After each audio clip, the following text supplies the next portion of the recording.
عریشہ کو جیسے ہی پتہ چلتا ہے کہ عیسیٰ بائی کو رفعت بیگم نے گھر سے نکال دیا ہے تو اب عریشہ کو بہت زیادہ غصہ آتا ہے اور وہ رفعت بیگم کے پاس غصے سے چلی جاتی ہے۔ تو رفعت بیگم پھر سے اس کے سامنے ڈرامہ کرنا شروع کر دیں گی اور کہیں گی کہ میں نے تو صرف عیسیٰ سے یہی کہا تھا کہ وہ کچھ پراپرٹی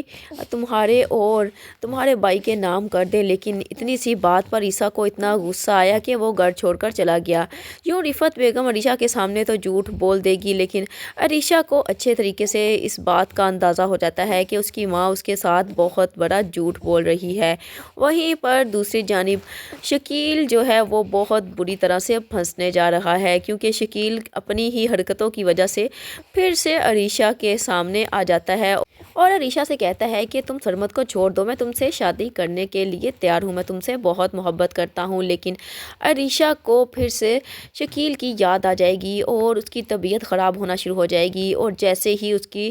طبیعت خراب ہوگی تو ڈاکٹرز اس کو آرام کا مشورہ دیں گے، لیکن جیسے ہی عریشہ کو ہوش آئے گا تو وہ سب کے سامنے بتا دے گی کہ اس کو کڈنیپ کرنے والا شکیل ہی ہے۔ سرمد کو تو پہلے ہی سے ہی شک ہو جاتا ہے کہ جب بھی عریشہ شکیل کو اس طرح سے دیکھتی ہے تو اس کی حالت کیوں خراب ہو جاتی ہے۔